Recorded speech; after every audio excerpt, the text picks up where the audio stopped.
வணக்கம். அம்மாச்சியின் கைப்பக்குவம். இன்றைக்கி நான் செய்ய போகிறது முருங்கைக்காய் சாம்பார். வாங்க, அதுக்கு என்ன தேவைன்னு பார்க்கலாம். சாம்பாருக்கு தேவையான முருங்கைக்காய் 3 காய் வெட்டி வச்சுருக்கேன்.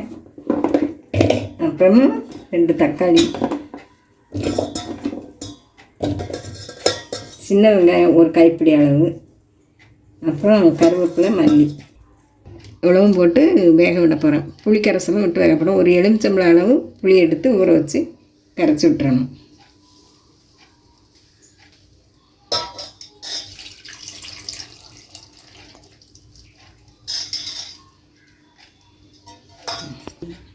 அது கூட கொஞ்சம் தண்ணி விட்டு வேக விடுங்க. புளி கரைச்சி கொஞ்சம் தண்ணி விட்டு வேக விட போகிறேன். அது கூட 2 ஸ்பூன் வத்தல் பொடி போடணும். உங்களுக்கு காரம் எவ்வளோ தேவையோ அவ்வளோ போட்டுக்கோங்க.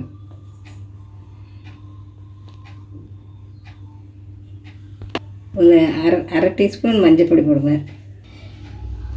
அது கூட கொஞ்சம் காயப்பொடியும் போட்டுக்கோங்க.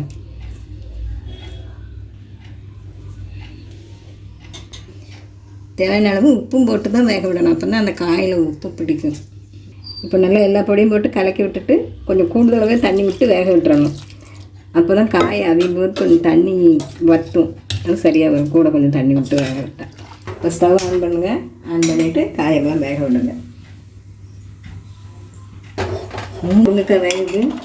அது கூட நம்ம கொஞ்சம் காய் வெந்த உடனே தேங்காய், சீரகம், வெள்ளைப்பூடு இவ்வளோ போட்டு அரைச்சி ஊற்றணும்.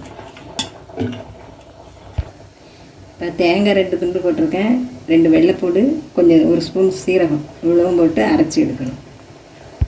தண்ணி விட்டு நல்லா மையாக அரைச்சி எடுத்துக்கிடணும் தேங்காயை. முருங்கைக்காய் வெந்துருச்சான்னு பார்ப்போம். நல்லா தோடு கிளம்புது. முருங்கைக்காய் வெந்துருச்சு. 2 பிரியுது. இப்போ முருங்கைக்காய் நல்லா வெந்துருச்சு. இப்போ தேங்காய் அரைச்சி வச்சுருக்கேன். அதை குழம்பு கூட ஊற்றுறேன்.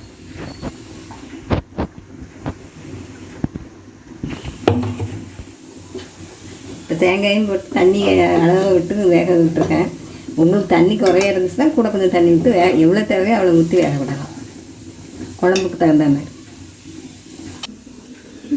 இப்போ 100 கிராம் பருப்பு வேக வச்சு எடுத்து வச்சுருக்கேன். இப்போ அதையும் சாம்பார் கூட ஊற்றணும்.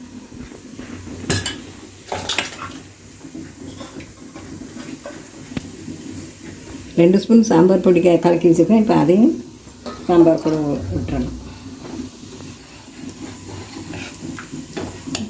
இப்போ நீங்கள் காரம், உப்பு அதெல்லாம் போதுமான்னு பார்த்துக்கிடுங்க.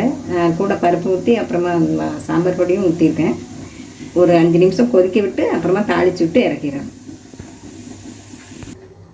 இப்போ சாம்பார் நல்லா கொதிக்குது. இனிமேல் நம்ம தாளித்து விடணும். தாளிக்கிறதுக்கு 2 ஸ்பூன் எண்ணெய் விடுறேன். எண்ணெய் காஞ்சிடுச்சு. இப்போ கடுகு போட்டிருக்கேன் தாளிக்கிறதுக்கு. கொஞ்சம் வெந்தயம் போடணும். அப்புறம் கொஞ்சம் சீரகம் போடணும். இப்போ சின்ன வெங்காயம் 4 பொடிசாக வெட்டி வச்சுருக்கேன். 2 கருவேப்பிலையும் போட்டு வதக்கணும்.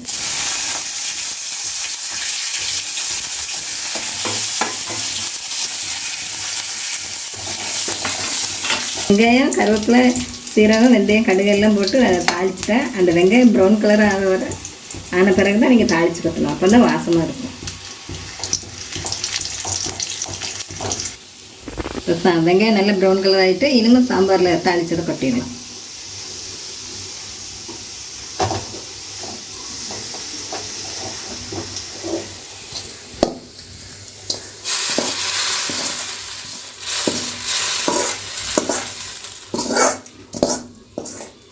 இப்போ சாம்பாருக்கு தாளிச்செல்லாம் விட்டாச்சு. இப்போ இதை கொத்தமல்லி இலையை மட்டும் தூவி ஒரு கொதி கொதிச்ச உடனே இறக்கிடணும்.